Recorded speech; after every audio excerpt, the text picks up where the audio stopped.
magandang hapon o magandang gabi sa inyong lahat dyan. Ayan guys, uwian na naman ng mga estudyante at kukunan ko sila ng habang pauwi sila sa kanilang mga bahay. Ayan. Ito lang muna ako magbibideo guys. Ayun yung video ko. Mga high school ito guys, high school. Mula grade 7 hanggang grade hanggang 4th year high school, grade 11 ay grade 10. Yan yung mga naka-uniform na ganyan guys, mga ano na yan. 11 or 12 na yun, grade 11 or 12 na yun, kasi may eskwelahan kasi dun sa sa Parola na para sa mga grade 11 at grade 12. Minsan kung taga rito sila, dyan na lang sila pumapasok sa Parola, kasi sa Parola kasi malapit lang, isang sakay lang sa tricycle sa Parola ka na, walking distance na yung school doon. Kung mag-aaral ka pa sa malayo, malaki pagagastusin mo. Kung dito ka mag-highway ka sa pa lang, sa tricycle pa lang, kulang-kulang na yun, kulang-kulang mahigit na. Kung papunta pa dun sa looban, di mas malaki ng gagastusin mo. Kung samantalang dyan sa Parola, makakatipid na yung mga nanay o estudyante kung isang sakay lang sila, tricycle lang. Minimum lang naman sa tricycle pero pagdating sa yun nga guys. Kaya alam mo na dito sa hirap ng buhay ngayon, dahil sa alam nyo na kulang-kulang ang trabaho ngayon, walang pumasok, mahina yung ngayon, pagdating ng walang mga investor na dumating na propose ng mga business nila dito sa atin. So kulang talaga dito sa amin. Ang dami nang naghihirap dito guys, wala kang magagawa. Survival kasi ang buhay sa Maynila is survival. Yung mga bata hindi nila alam yung hirap pero yung magulang alam nila yun. Ang iba nagtitiis sa minimum kahit malayo. Meron ako nakausap kanina guys na ang minimum niya is 600 ba yun? 650 yata. Tapos 2 oras siya sa pagpunta sa trabaho niya, 2 oras. Pag uwi nung 2 oras din, minsan nga umabot pa daw ng 3, minsan alas 12 na daw siya ng gabi nakakauwi. So ang hirap talaga, pinagtitiisan na lang ng mga magulang kasi nga sa hirap ng buhay kailangan nilang magtiis.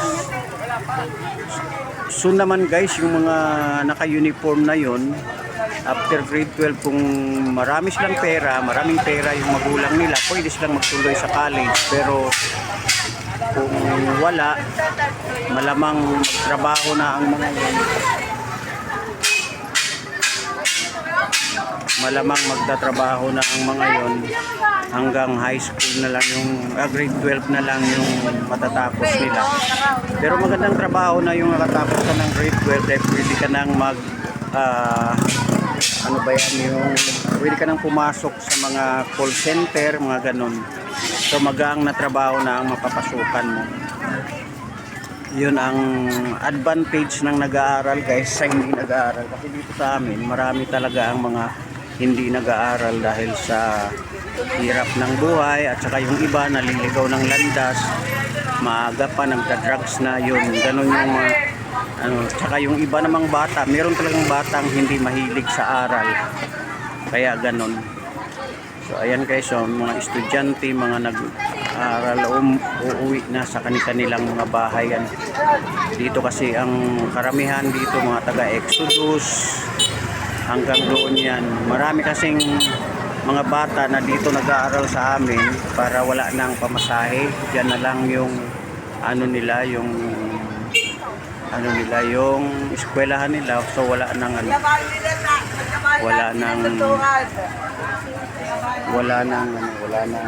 pamasahe. Yun na lang guys, pinaka-wise move ng mga magulang yun. Total, mag-graduate din naman, yun ang iniisip na, hindi naman masyadong katalinuhan yung bata, kaya gano'n na lang ang ginagawa nila.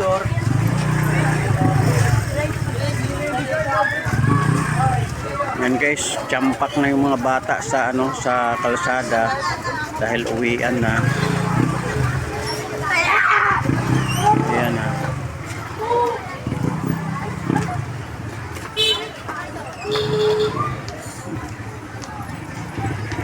Ang ginagawa ng mga bata guys, as usual pa rin, yung kulitan, harutan habang pauwi ng bahay nila. Kasi wala namang problema pa ang mga yan guys.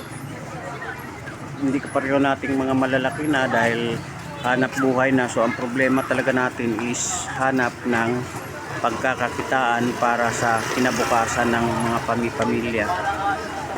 Ganun ang mga mangyari sa atin guys. So yung mga ano dyan, mga senior C, mag-iingat na lang. Anong baterya yan? 5 volt T LR20. Malaki yan eh. Ah, yung ano, pang radyo, ganon. Pang sa baby, yung duyan-duyan. Ito, ganito kasi naman. Ayan yung size na eh. Malaki. 1.5. Teka, Hindi siya anong double A. klase? Hindi siya ano eh. Ayan guys, tuloy-tuloy lang ako guys sa pag-monitor dito sa pag-uwi ng mga bata, ng mga estudyante. Ito lang naman ang magagawa ko sa ngayon. Ayan. Ayan, madami na nagsiuwi doon guys. Oh, ayun oh. Ang dami na nila. Yung ilan na lang yung mga natitira rito. Pero tuloy-tuloy lang hanggang sa ano makakuha ng magandang mga ano mangyayari dito. Alis.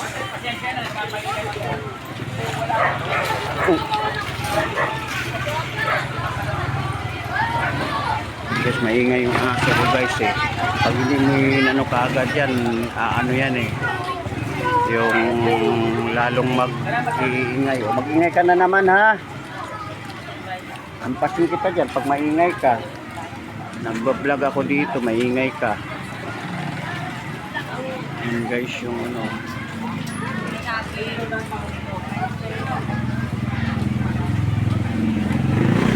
Guys, mukhang paunti na ng paunti, pawala na ng pawala yung mga estudyante na umuwi. Siguro paubos na rin. Yung mga cleaners na lang ang mga natitira. Ayan guys.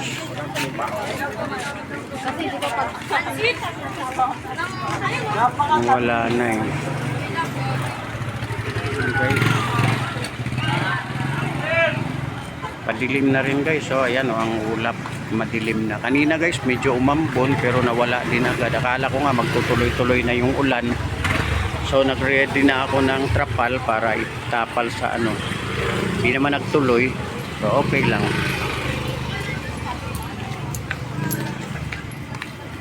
May ipasok tuloy yung tripod ko.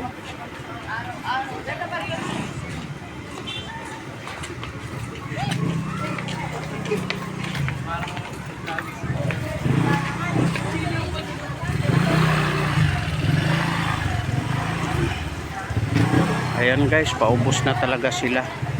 Cut ko muna guys ha, tignan ko kung wala na. Ayan guys, marami pa rin umuwi na mga magulang galing sa trabaho nila. Pauwi na sila guys kasi hapon na, sasaing pa. Yan lang naman ang trabaho ng mga nanay ng ibang mga bata dyan. Magluto para may makain, pagkakain, pahinga na. Yung iba naglalakwatsa pa para ano, atat sa labas, yun. Pero pag hindi ka atat sa labas, hindi ka naman maghahanap pa ng ano, hindi ka nalalabas eh. Mas gusto mo sa bahay na lang matulog, sama-sama kayong magpapamilya. Ganun lang naman ang labanan dito sa Kaita guys. Kasi pag lumabas ka pa, makakita ka pa ng away, gulo pa, maistorbo pa kayo imbis na magpapahinga na. Kasi alam mo naman dito sa ano eh, di mo maiwasan yung ano, yung away eh. Kaya kailangan mag-ingat na lang talaga. So kung hindi naman kailangan lumabas, safety nyo na yung mga anak nyo. Kasi sa Tondo, laging may riot doon, yung mga bata doon nagpagrambulan. parang gustong-gusto ng mga bata yan, yung pag-away. Dito ganun din, pero napipigil sila ba kasi ang mga magulang minsan sinasaway sila. Dito naman yung mga barangay, pag may gulo nakikialam agad ang mga barangay, kaya nawawala yung away. Tsaka yung mga bata dito kasi bira yung ang supat ng ulo, ang mga batang supat ng ulo, yun yung mga nagbibisyo. Dito nga sa amin sa tabi ko, sa tapat, halos magdamag yung tambay dyan. Wala man tayong magagawa dyan dahil nagda-drugs ang mga yan eh. Anong magagawa natin dyan? So hayaan mo na lang sila, yun ang gusto nila eh. Okay guys, hanggang dito na lang yung video ko at mahaba na. Paki-like, share and comment na lang at shout out sa mga taga Davao. Si Veronica Birano, si Medi Birano at ang mga kaibigan ko pa, mga coaches ko, mga business partner ko. Okay, hanggang dito na lang, bye bye.